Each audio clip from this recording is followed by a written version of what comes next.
നിങ്ങളുടെ favourite shows ഇനി ഒരിക്കലും മിസ്സാവില്ല. ഇപ്പോൾ C5 കാണും നിങ്ങളുടെ ഫേവറേറ്റ് ഷോ തികച്ചും സൗജന്യമായി. ഡിഫൻസ് കൗൺസിൽ ചൂണ്ടിക്കാട്ടിയതുപോലെ വിശ്വാസയോഗ്യമായ സാക്ഷിയുടെ അഭാവത്തിൽ കോർപ്പസ് ഡെലിറ്റി പ്രകാരം ചാർജ് ചെയ്യുന്ന കേസ് നിലനിൽക്കില്ല.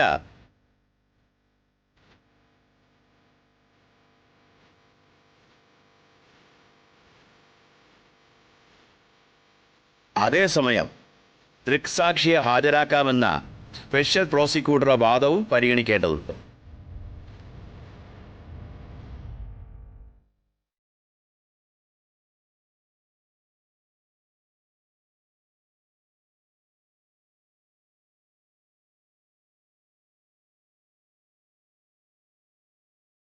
ഈ കേസിലെ ഏക ദൃക്സാക്ഷി PW7 പ്രീതിയെ ഹാജരാക്കുന്നതിന് കോടതി പ്രോസിക്യൂഷന് ഒരവസരം നൽകുന്നതാണ്. മൊഴിയുടെ അഭാവത്തിൽ നിരുപാധികം കേസ് തള്ളുന്നതായിരിക്കും.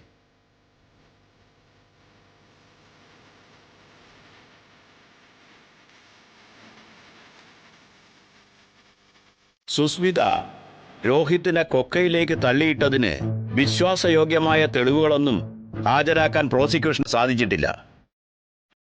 ദ ബെയിൽ ഗ്രാൻഡഡ്, ജാമ്യം അനുവദിച്ചിരിക്കുന്നു.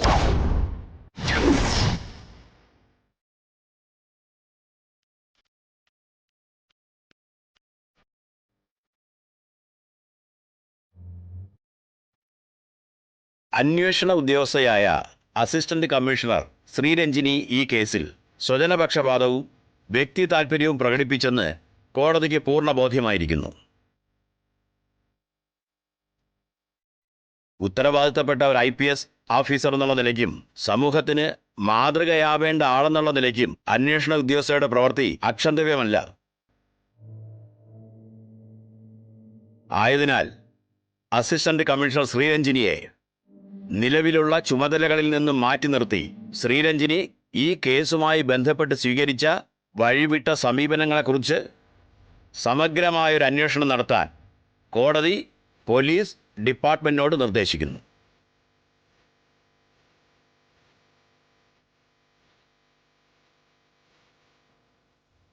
കേസുമായി ബന്ധപ്പെട്ട് സ്പെഷ്യൽ പ്രോസിക്യൂട്ടർ അർജുൻ ശങ്കറും വഴിവിട്ട രീതിയിൽ പ്രവർത്തിച്ചുവെന്ന് കോടതിക്ക് ബോധ്യമായിട്ടുണ്ട്.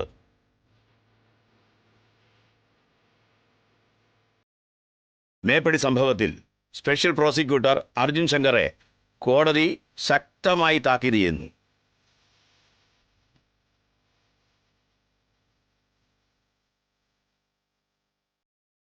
കേസുമായി ബന്ധപ്പെട്ട് രോഹിതിൻ്റെ അമ്മ പത്മാവതി കോടതിയെ തെറ്റിദ്ധരിപ്പിക്കാൻ ശ്രമിച്ചിട്ടുണ്ട്.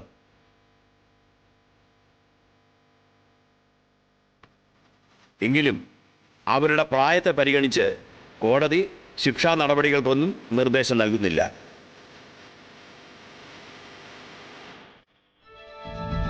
കേസ് അടുത്ത മാസം 17 മാറ്റിവെച്ചിരിക്കുന്നു.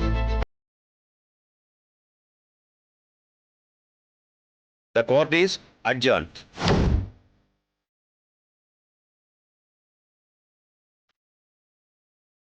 ഡൗൺലോഡ് ചെയ്യൂ C5 ആപ്പ്. കാണൂ എല്ലാ എപ്പിസോഡുകളും സൗജന്യമായി.